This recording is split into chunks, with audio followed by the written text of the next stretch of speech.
Ari Shaffir is an unapologetically edgy, crass, and shocking comedian who refuses to be silenced no matter how much backlash he gets. Unsurprisingly, many see him as a disgusting bully, whereas others see him as almost a saving grace for comedy, based on the idea that comedians should be able to say anything they want, that no topic, no matter how controversial, is off limits while delivering jokes. With podcasts becoming more and more popular, the line between jokes and reality is almost non-existent. As they broadcast thousands of hours of unfiltered conversations, they slowly expose their reality behind the act. Over the past decade, Ari has acted on and openly admitted to suspicious behavior that now even his fans are starting to feel uneasy about. Ari Shaffir was born in New York City but raised in North Carolina into a Jewish family of Romanian Jewish descent. His father was a Holocaust survivor, which is why Ari was essentially exiled from his family after he told his father he lost his faith in Judaism. Did you talk to your parents about it?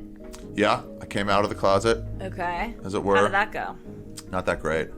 My father said it was lower than a dog. Wow. Because even a dog believes in God. Ari grew up watching shows like Live from the Laugh Factory and Johnny Carson, dreaming of doing stand-up himself one day. He graduated college, turned 25 years old, and decided it was time to move to Los Angeles and finally give himself a shot at his dream. He applied to the iconic Laugh Factory, who at the time was hosting acts like Bob Saget, Adam Sandler, Jimmy Fallon, and Roseanne, just to name a few. On his way to the factory, he drove past the Comedy Store, a smaller club that he was unfamiliar with. Ari decided he would just toss in an application there, where he eventually got his first job answering the phones. Mitzi Shore, the renowned owner of the Comedy Store, would advise Ari on his comedy showcases, and even let him work the doors so he could watch other comedians and learn from them. Ari sat and watched emerging talents such as Joe Rogan, Joey Diaz, Bobby Lee, and Sebastian Maniscalco dominate the stage every night. After 4.5 years, Mitzi eventually made Ari a paid regular at the club. He was now officially a full-time stand-up comic, but needed to push the boundaries to compete with the all-stars that were emerging out of LA. Ari produced a short video series titled The Amazing Racist in 2004. The title was a spin on The Amazing Race, and Ari is acting in a manner which is overtly and ironically racist. The show was featured on National Lampoon's Lost Reality, a DVD compilation of reality shows and episodes that networks wouldn't dare to air on TV. Ari wouldn't gain much traction from this until years after YouTube launched. Fans of the skits were going viral after uploading bits they ripped from the DVD.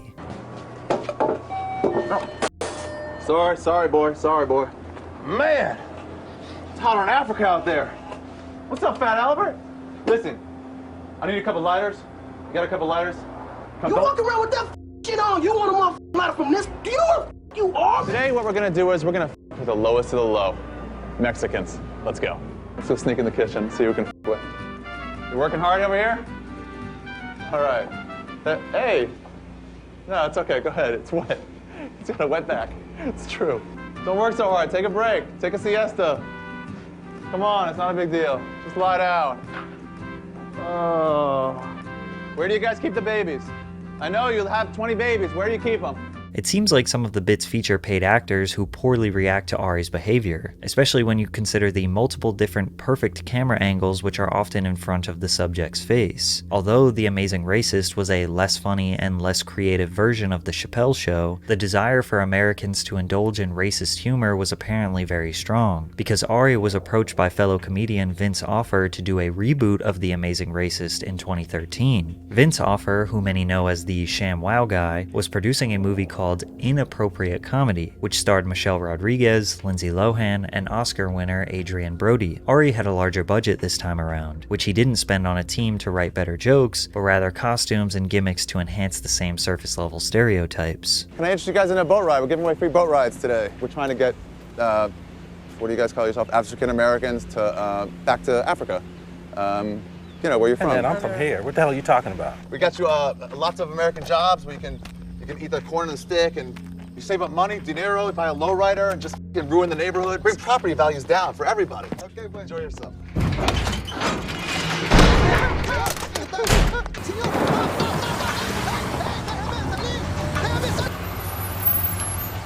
I got one for you, bro. Where's my bounty? Sir, don't get out of the car. I got one. Sir, find a black guy to park that.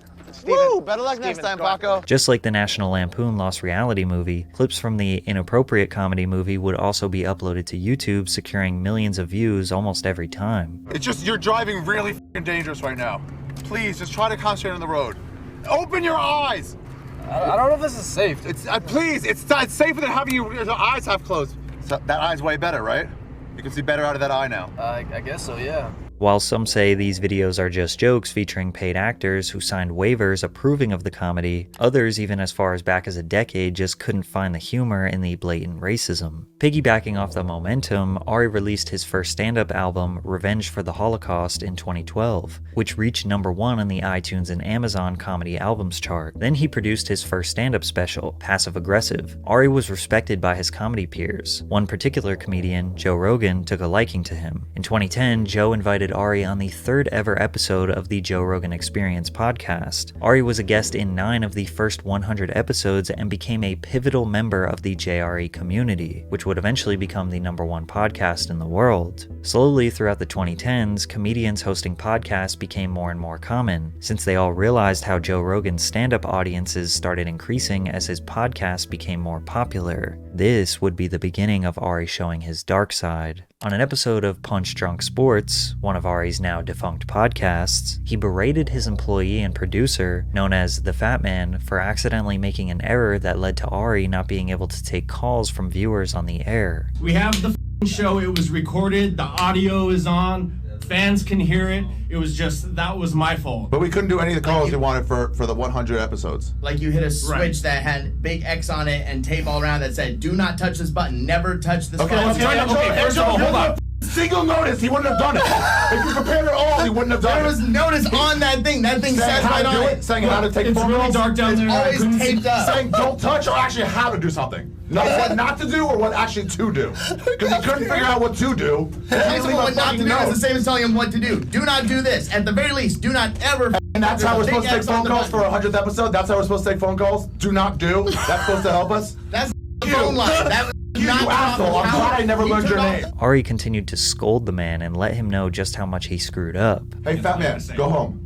Get out and go home. Go take a smoke break for 2 hours. You're not wanted here. You're adding nothing. Go home. I'm not sorry that I'm hurting you. Get the f*** out of here. Leave. Just leave if you're not going to help. Fix the f***ing phones or leave. I got it. I got the show. Are you fixing the phones? man, You got the man. show. All right, fat man, get out.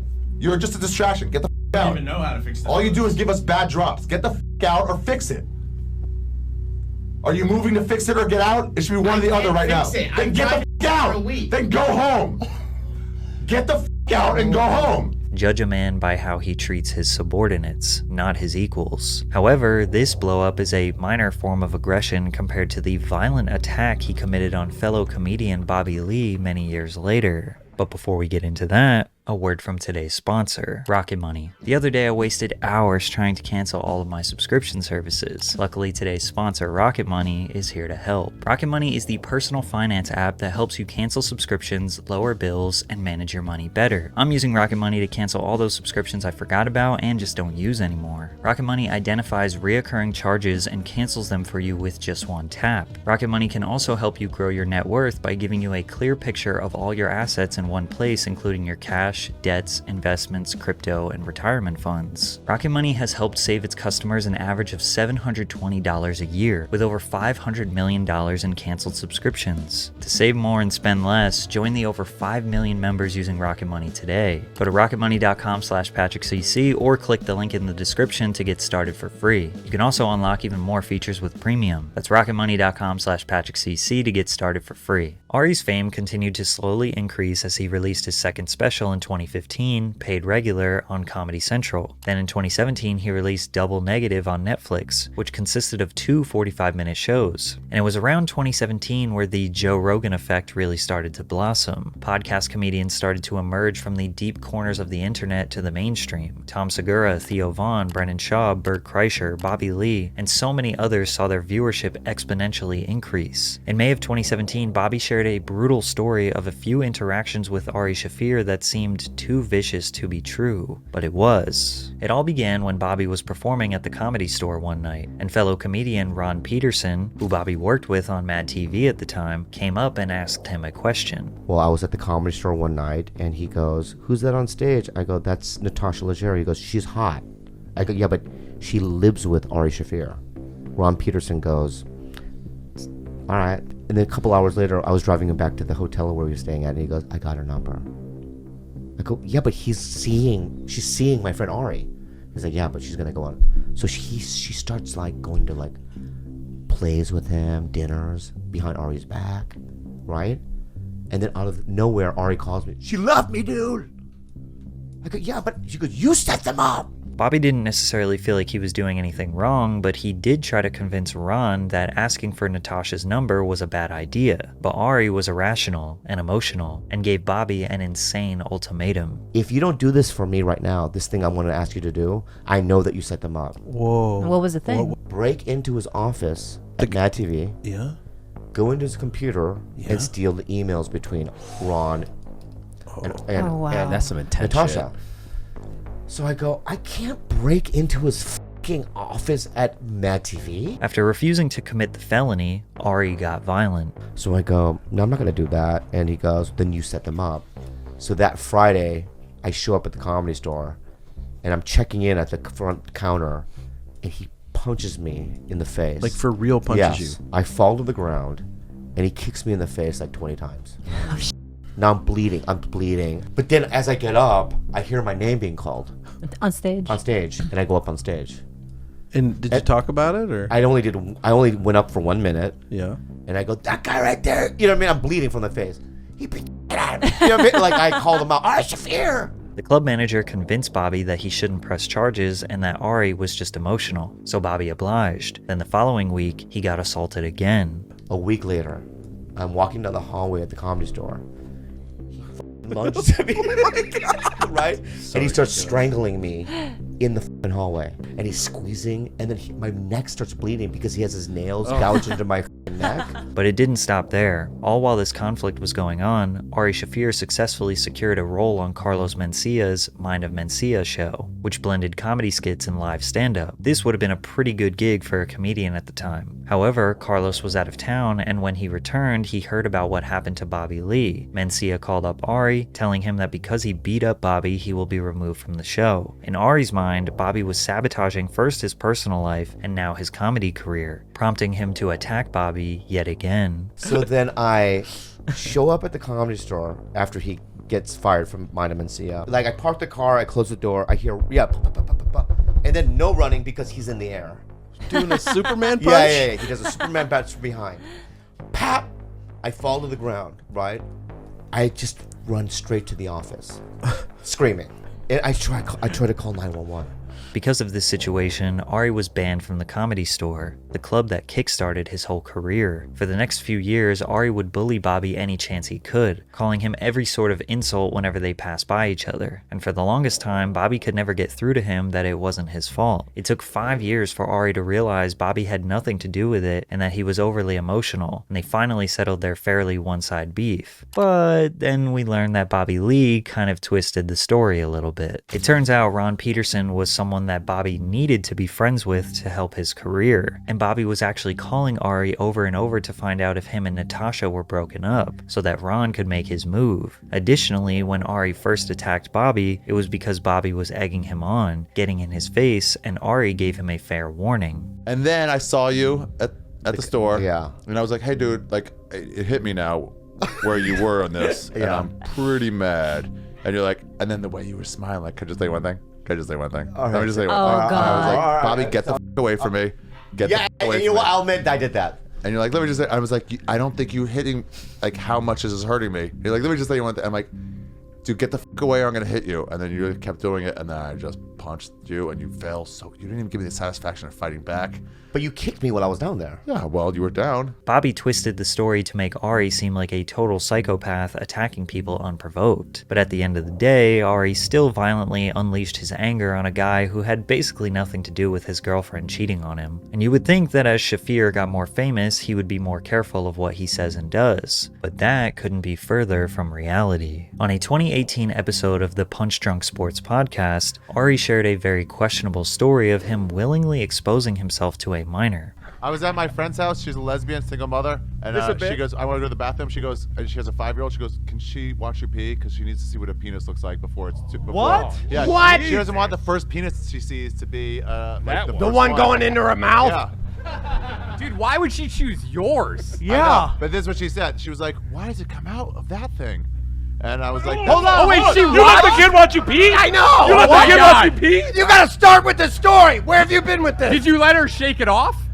No, but then she went to touch it. I was like, "Don't, crossing a line." What? Can't touch it. How old is she? Hold on. Even a bunch of edgy comedians are listening to this story in total shock and keep asking him over and over if this is fake. But Ari reassures everyone that this was a true story. If that's the story Ari told, you know it's probably worse. You just let a 5-year-old watch you pee? Yeah, right. Where is Chris Hansen when you need him? With Ari being so reckless with his words, it was only a matter of time before he crossed a line that would have serious ramifications. And he did that on January 26th, 2020, the day NBA legend Kobe Bryant died along with his 13-year-old daughter Gianna when their private helicopter suddenly failed, crashing into the Santa Monica Mountains. When the news broke, the entire world was in shock. Kobe is one of the best basketball players of all time. Plus, he was a family man who gave back to underserved communities just as much as he gave to the NBA. While millions of people were mourning the loss of the legend, tweeting their raw emotions, Ari's take erupted with backlash. 4 hours after the reports of the death of Kobe and Gigi, Ari posted a tweet reading, "Kobe Bryant died 23 years too late today. He got away with grape because all the Hollywood liberals who attack comedy enjoy rooting for the Lakers more than they dislike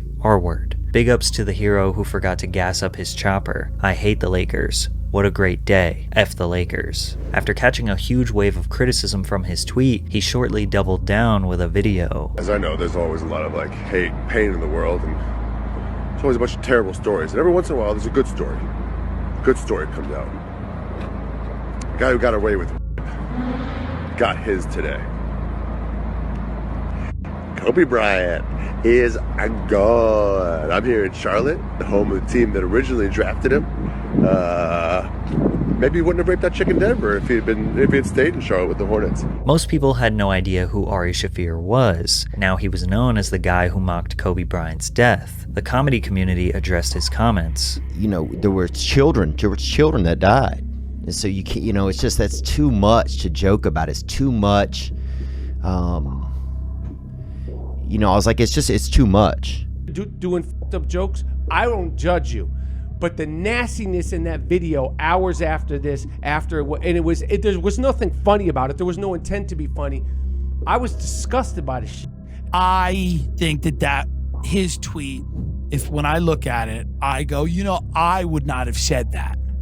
But Ari is consistent with that bit that he does, where when somebody dies, he says the most fucked up thing he can say about the person. Comedians were torn because they love Ari and want to defend free speech and comedy, but also understand that this tweet was not a joke, it wasn't funny, and it was definitely bad timing. Just 2 days after Ari posted his controversial tweets, he had a scheduled performance in New York City at the Kips Bay venue. Once Kobe fans discovered this, they began threatening the venue, leading the club to cancel his performance. The venue even filed an aggravated harassment report with the police due to the seriousness of the threats. In response to his show being forcibly canceled, Shaffir made a post to his Instagram claiming that it was just a joke, trying to justify this as harmless trolling. He pointed back to his history of making crude comments about recently passed celebrities. Every time a beloved celebrity dies, I post some horrible stuff about them. I've been doing it for years now. I like destroying gods, and right when a famous person dies, they're at their most worshipped. Even though he released this half apology on Instagram, Ari was still dropped by his talent agency. Yet still to this day, Ari Shaffir is not sorry. that you do not regret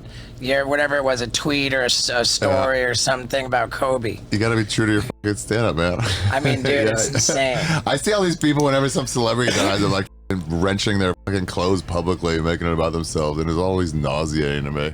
The situation did momentarily thwart his career, but then it helped him. While the pandemic was in full effect, comedians were being criticized and canceled seemingly every week for their edgy jokes that people on the internet did not approve of. However, this started an uprising of free speech defenders who wanted to show their support for comedians. As the world became more politically correct, the demand for edgy and unhinged comedy became stronger than ever, which birthed the Skankfest comedy tour. Skankfest was like one of those rock star fantasy camps for comedians. We were surrounded by some of the best and darkest comics and the fans that loved them. Ari Shaffir is one of the most famous acts who has continuously headlined Skankfest since 2016, and the fans encourage him to be as disturbing as possible. Every comedian gets a huge pop when they walk out on stage. The fans are so eager to hear good jokes all day. It's insane. Especially because every single person within a 10-mile radius of this festival is either on drugs, looking for drugs, aggressively binge drinking, deathly hungover, or a combination of those 4 options, including the comedians. It's clear that Skankfest is the perfect home for Ari Shaffir, who has been very open about his love for experimenting with drugs. In fact, one of his favorite things to do is give other people drugs without their consent, as he has openly admitted to doing it multiple times. If you've seen my video about Bert Kreischer, you know Ari is no stranger to dosing people or spiking their drinks with drugs without them knowing. Just as a quick recap, one night Bert invited his good friend and fellow comedian Ari Shaffir over to his house to do a podcast. Ari shook Bert's 13 and 15-year-old daughter's hands, walked into the podcast room where they were going to share some drinks. Ari decided to secretly slip a capsule of MDMA, aka Molly, into Bert's drink without him knowing, to which Bert had a terrible experience on the drug.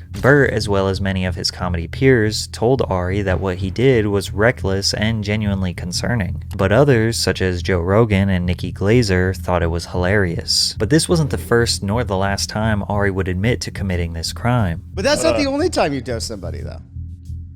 No, it's been a few times. It's been a few times. But I'm actually really good at dosing. I've just had a couple like overboards, but really everybody had a good time. I'll stand by it. No one really had a bad time on it. Just you gotta share it with your girlfriend or wife afterwards. They get pissed. But it's even worse when you see him do it with your own eyes. During an appearance on the Legion of Skanks live podcast alongside Shane Gillis, Dan Soder, Luis Gomez, and Big J Okerson, Luis Gomez hatched a plan to dose Ari's drink at the start of the show and revealed to him later on that this was a prank. I gave it to my employee. I was like, make sure this gets in Ari Shaffir's beer. Okay, just put a tab of acid in his beer.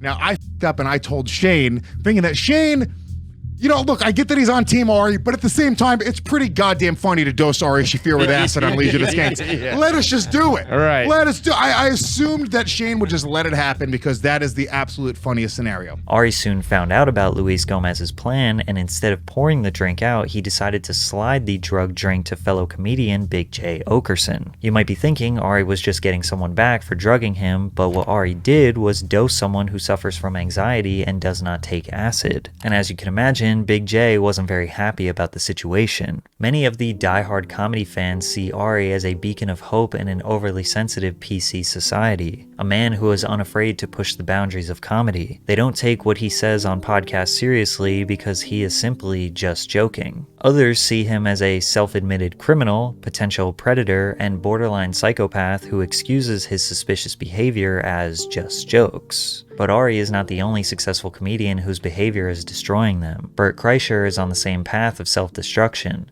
but in a totally different way. Check that video out next.